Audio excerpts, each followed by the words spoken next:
नागपूर स्फोटात मृत्यू पावलेल्यांचे नातेवाईक संतप्त झालेले आहेत। त्यांनी काही वेळापूर्वीच नागपूर अमरावती महामार्ग रोखून धरला होता। मृतदेह ताब्यात घेण्यास नकार देत नातेवाईक आणि गावकऱ्यांनी यावेळी रास्ता रोको केला।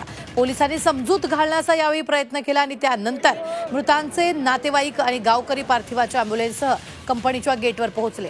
तिथे आंदोलन करतायत आणि पोलिसांनी संतप्त नातेवाईक आणि गावकऱ्यांना गेटवरच रोखलेले आहे। मालकाकडून लेखी आश्वासनासह चेक दिल्याशिवाय मृतदेह ताब्यात घेणार नाही अशी भूमिका संतप्त नातेवाईक आणि गावकऱ्यांनी घेतली आहे। ही मोठी बातमी आताच्या क्षणाची आपण पाहतोय। या संदर्भात ताजे अपडेट देत आहेत आपले प्रतिनिधी अमर काणे। अमर, काय सध्या परिस्थिती, काय चाललंय तिथं?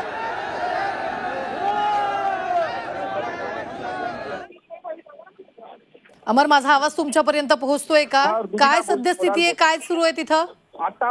आता आपण परिस्थिती बघू शकतो। कंपनीच्या गेट समोर आहे, बॅरिकेड टाकून पोलिसांनी सगळ्यांना रोखलेलं आहे। कंपनीच्या गेट समोर बॅरिकेड टाकून पोलिसांनी सगळ्यांना रोखलेलं आहे। सध्या लेखी आश्वासनाची सर्व इथल्या जे स्थानिक गावकऱ्यांची, आप्तजनांची सगळ्यांची मागणी आहे। पोलिसांनी त्यांचे समजून सांगितलं आहे आणि कंपनीच्या व्यवस्थापनाशी सुद्धा पोलिसांनी संपर्क साधला आहे। प्रशासनाच्या माध्यमातून तोडगा काढण्याचा संपूर्ण प्रयत्न झालेला आहे। आता आपण बघू शकतो इथे अॅम्ब्युलन्स सुद्धा दिसतात आहे, त्याच्यात हे सगळे मृतदेह आहे। रस्त्याची एक बाजू सध्या रोखून धरलेली आहे, पण दुसऱ्या बाजूनी संपूर्ण वाहतूक सुद्धा सुरू आहे। पण आता सर्वांची एकच मागणी आहे की लेखी स्वरूपात आम्हाला आश्वासन हवं, धनादेश हवे, अशी सगळ्यांची मागणी आहे। आणि आपण बघू शकतो चामुंडी जी एक्सप्लोजिव्ह कंपनी आहे तिथे हे सगळेजण उभे आहे। एक अॅम्ब्युलन्स गेटच्या अगदी गेट समोर सुद्धा उभे आहे।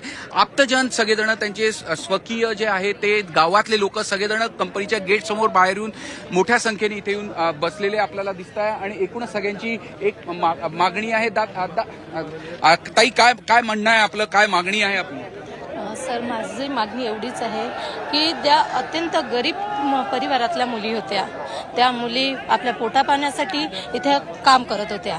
बस त्यांचं एवढं म्हणणं आहे 50 लाखाचा त्यांनी हे करावं, मदत करावं आणि ज्यांच्या घरचे लोक मरण पावले, ज्या मुली मरण पावल्या त्यांच्या परिवाराला 20,000 रुपये पेन्शन देण्यात यावं। बस एवढंच। या कंपनीमध्ये कसल्याही प्रकारची सुविधा नाही आहे। जे पाणी ढोरं पितात त्या ठिकाणी पाण्यासाठी त्या मुलींना यावं लागत होतं। हलगर्जीपणा कंपनीकडून करण्यात आला। आता केंद्रीय मंत्री आले होते, त्यांनी सुद्धा आश्वासन दिलं मदत मिळेल, कंपनीकडून सुद्धा मदत मिळेल। आता नेमकं कुठे तुमची नेमकी मागणी काय काय कंपनीच्या व्यवस्थापनाकडून लेखी स्वरूपात?